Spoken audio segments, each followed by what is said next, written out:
sponsored by Get Your Life Right Industries, the proud makers of the Trend Chaser. Are you tired of hopping on trends you don't even like just to get 300 views? Introducing the Trend Chaser Kit for creators. For creators who confuse motion with progress, with features like late to the trend, guaranteed to post after it's dead, forced reaction mode even when it's not funny, and our flagship product, the Brand Eraser, removes your personality completely. So if you're chasing trends instead of building a brand, call Get Your Life Right Industries. And get your life right, because trends don't equal growth.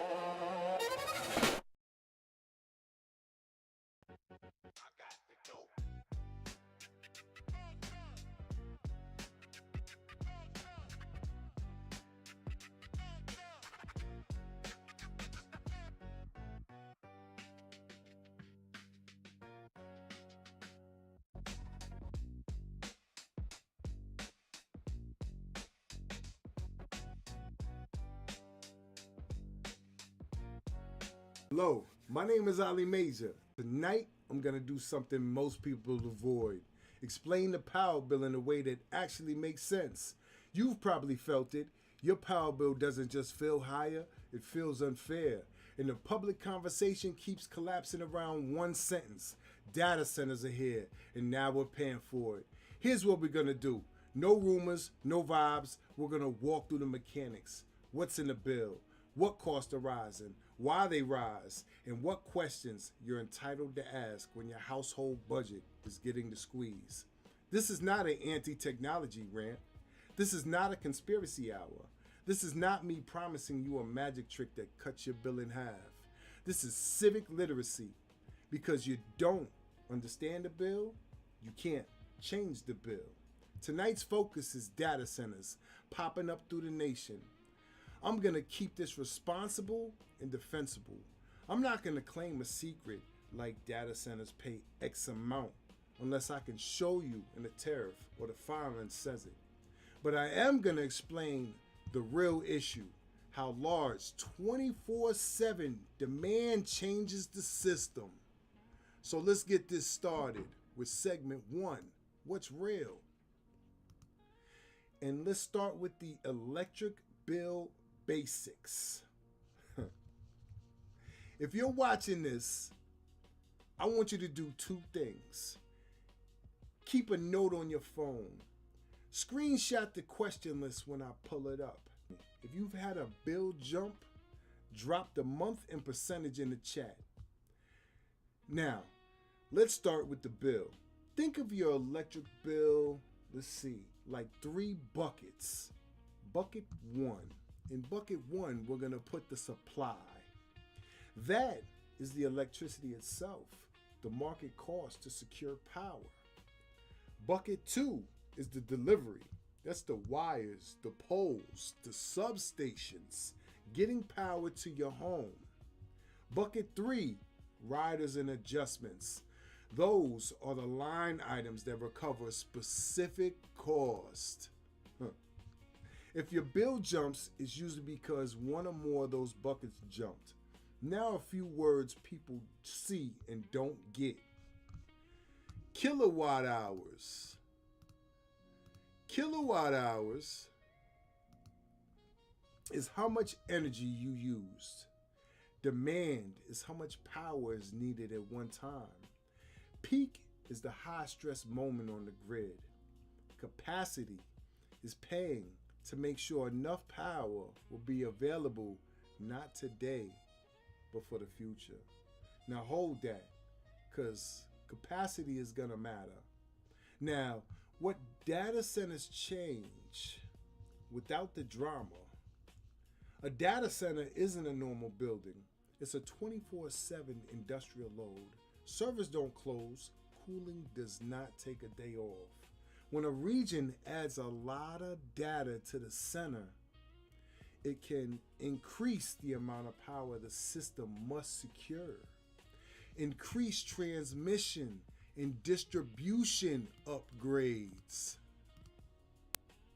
and increase the cost of ensuring reliability, especially during those peak seasons. And here's the part people miss. Even if a company signs a contract for supply, the system still has to be built and maintained to serve the load. So the argument isn't, do data centers exist? The argument is, who pays for the upgrades? So, I want to talk about the cost shift. When residents say we're subsidizing data centers, they're usually pointing to three fears. 1. Infrastructure upgrades get socialized across rate players.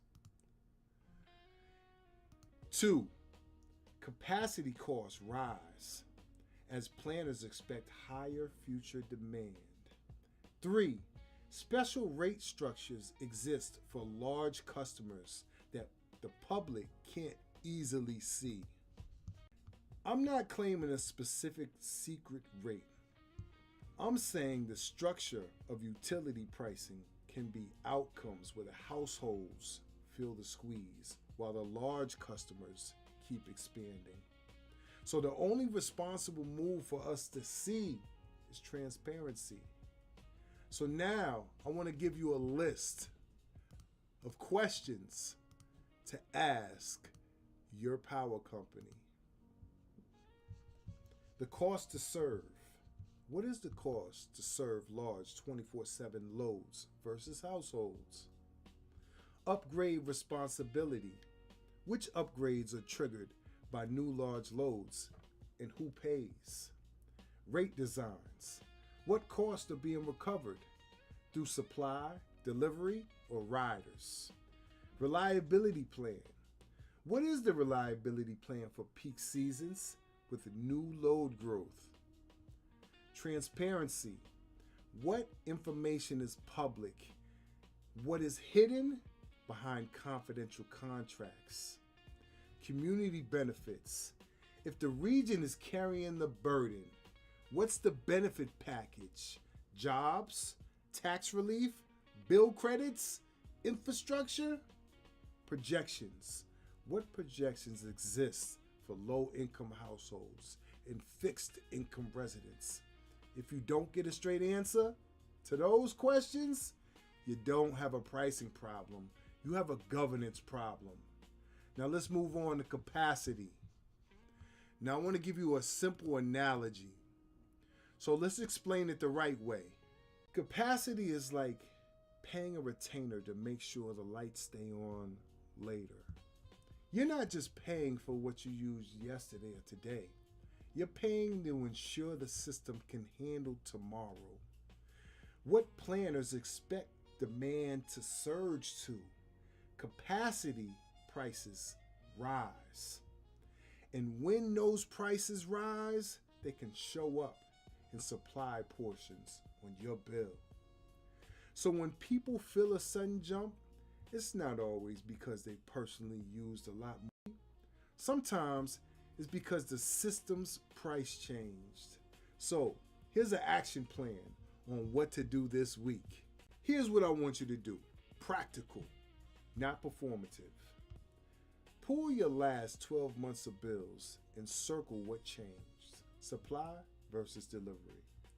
Write down your service provider and your rate type. Show up where it counts. Public Service Commission comments, county zoning meetings, and utility hearings.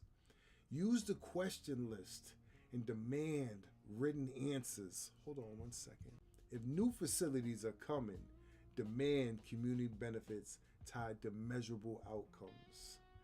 This is not about hating technology. This is about adult governance. If your city is becoming a place where massive 24/7 loads expand, then residents deserve three things: transparency, affordability, protections, and a fair deal. If you want me to, next time I'll go deeper. Tariffs, rate classes, and how to read filings like an investigator. Until then, don't argue in the comments. Organize your questions, document your bills, and demand your answers in writing. My name is Allee Major, and this is Say It With Your Chest. And we got a lot of things to talk about here. I need everybody to listen and speak up, please. It's time. Do you see what's going on? Let's do it. Get Your Life Right Industries, the proud makers of Tag Pack Pro. Are you tired of typing 47 hashtags like you're casting a spell? Introducing Tag Pack Pro, the hashtag starter kit for creators who refuse to accept reality. With features like instant viral, guaranteed to do absolutely nothing. Shadow ban insurance covers your feelings, not your analytics. And niche who, for when you post cooking, boxing, and conspiracy theories on the same page.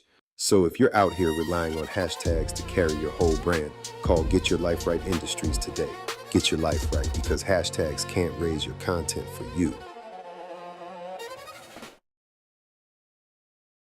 This is Homage, where we take a moment to pay homage to the great people from our past and give them their flowers the right way. Tonight we're honoring Malcolm X, and I want to frame this correctly.